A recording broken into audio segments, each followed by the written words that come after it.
Misinformation is a matter of an interlocutor giving information unwittingly that's incorrect. That's misinformation. Disinformation is information that knowingly goes out to a gullible public for the purpose of tricking them into something. It's deceitful. Misinformation is not deceitful, it's lazy. Disinformation is harmful and is meant for another purpose. When you say, I posit, I don't think I posit. I think it's open and very obvious to all. Russia has made tremendous propaganda successes and disinformation campaigns. I would say 2 or 3 years, they have made the most rapid propaganda successes, I would say, in the history of propaganda. And it's no secret how they do it, and it's no secret why they do it. Right. So right now, Africa, as we know, it's witnessing an unprecedented military takeover. Now, since 2020, there have been 7 coups in Central and West Africa alone. Before Gabon in August, there was Niger in July. I would like to know from you, to what extent do you think these political instability is becoming a fertile ground for the dissemination of disinformation propaganda? Ignatius, I think you've just answered your own question. Instability is a Garden of Eden for disinformation. Russia does not cause instability. Russia notices when there is instability, and they go in and they take advantage of it. No differently from any other large power that would tend to do the same sort of thing. The difference is Russia is much more systematic, much more consequential, much more strategic in the way they do this. They don't create these things, but they notice when they happen, and this becomes a fertile ground for their malicious actions. Now, talking about fertile grounds, which countries on the continent of Africa have you identified to be, the breeding ground for the propagation of disinformation? And as well, you want to talk to us about why they are becoming the targets by the Russians? Let me go to that second question first. Why does Russia want to destabilize Africa? For what purpose? I want to remind your listeners, your observers, between Russia and Africa, less than 1% of commercial exchange comes from Russia. So Russia has nothing to offer in terms of material wealth, in terms of infrastructure, or really anything else. What Russia is seeking, I think it's quite apparent. The disorder that they see, the potential for disorder that they see, especially in the Sahel, but also in parts of Central Africa and Mozambique, by the way. The Russians will tell you that they see Africa as a partner. It's the reason they've been holding this Africa-Russia summit, which, the last one was held as a commitment to show, the kind of partnership they want to have with the continent. Yes, and how many people showed up to that summit? Far fewer than those who showed up at the previous one. At previous summits that Russia has held, they've offered one thing to the heads of state, which is weapons. Let me get back to why I believe Russia is doing this, and I believe this is part of another strategy. Let's think for a moment. Potsdam, 1945. Nazis understood that they were going to lose the war.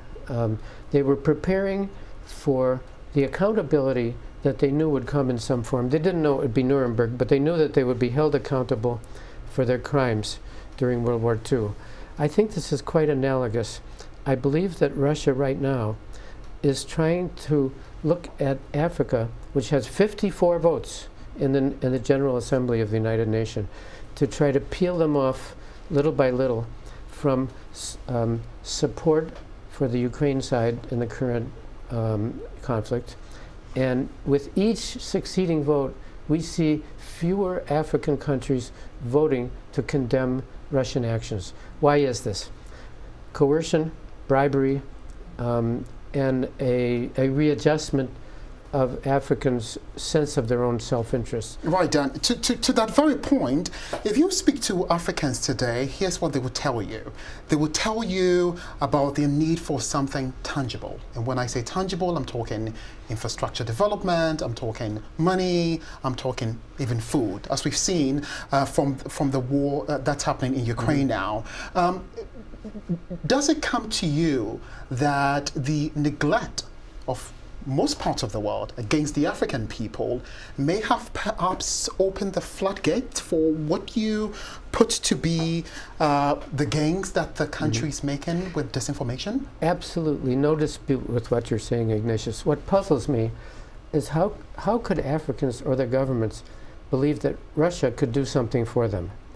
Russia, at this time, the increase in the price of food, especially in the Horn, we know who's causing that. It's Russia.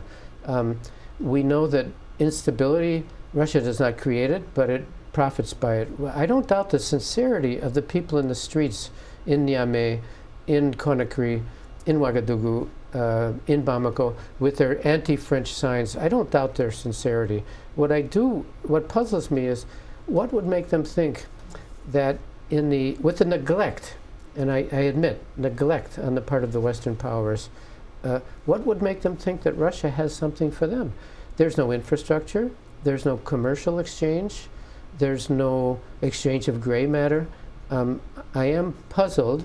There may be an explanation for this. I understand, we saw at the BRICS conference recently, Africa is looking for alternatives to the traditional bipolar, that's gone, the bipolar thing. We have India, we have Turkey, we have China, obviously. There are a lot of things going on, and I respect Africans' perception that they need a new formulation for their own self-interest. What I don't understand is how they would imagine that Russia could provide anything that they need. Would you agree that Africans at this particular time have a legitimate reason to look for alternatives? Absolutely, and they have wonderful alternatives. They have Turkey, they have India, they have the private sector, by the way, the big multinational corporations, which have a bad name, and they're associated with exploitation and with disregard for environmental conditions.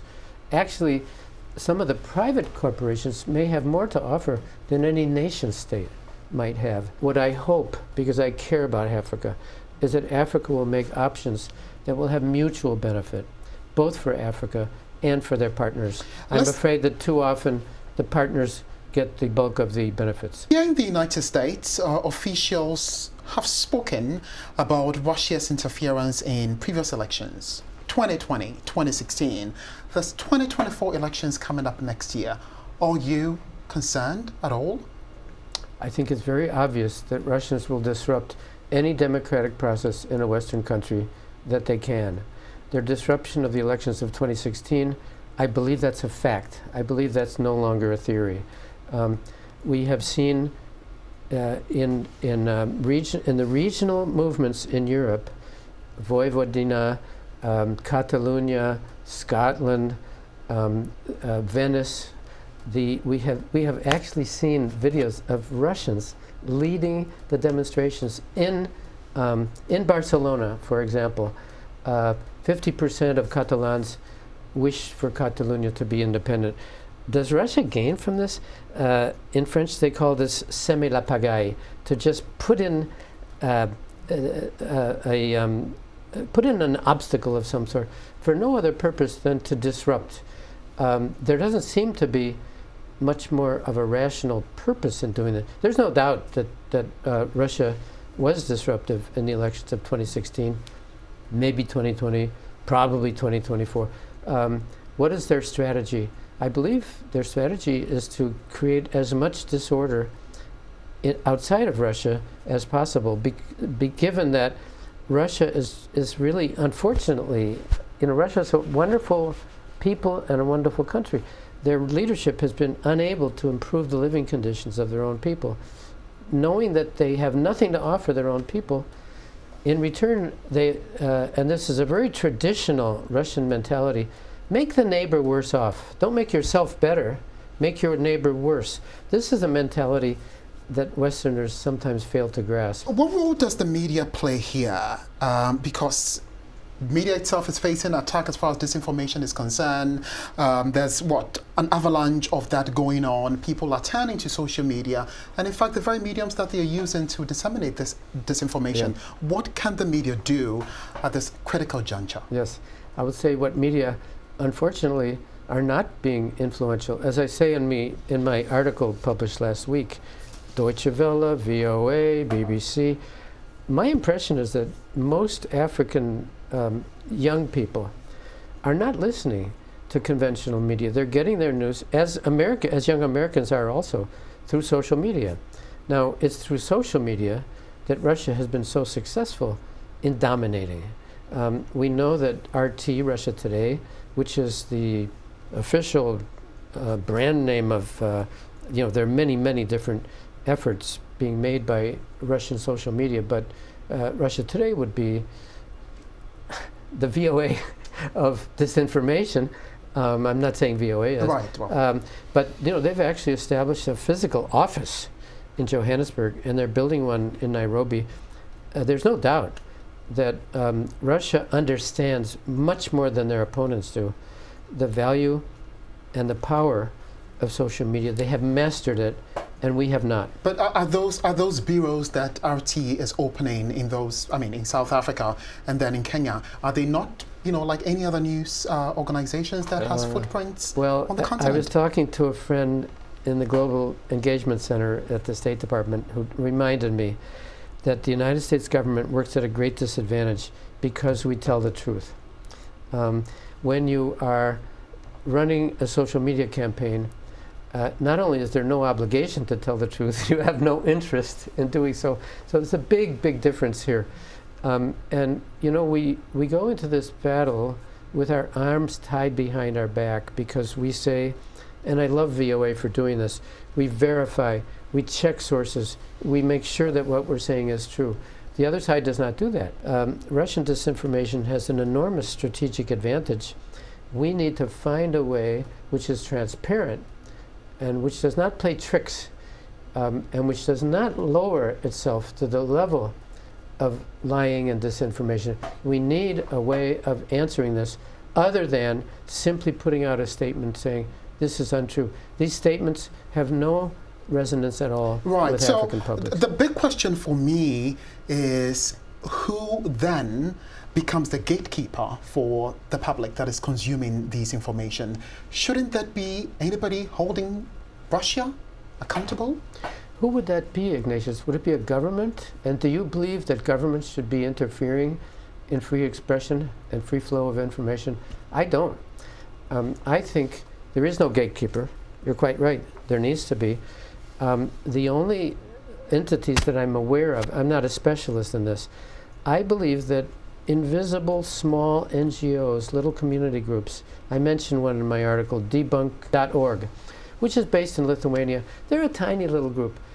They don't lie. They don't speak on behalf of any government. They're very effective in countering Russian disinformation. I don't know who else is able to do this. I wouldn't want a government to directly be involved in this because governments should tell the truth. They should be transparent. Small private organizations may have the upper edge, and if so, I hope they can get open and transparent support from the U.S. government and the governments of Western Europe. Around the world, and particularly in Africa, would your faith be in those little organizations, those startup for examples, in keeping the gate? Just quickly. I'm afraid I see no other alternative. Thank you. Thank you for your time. Thank you, Ignatius. Thank you.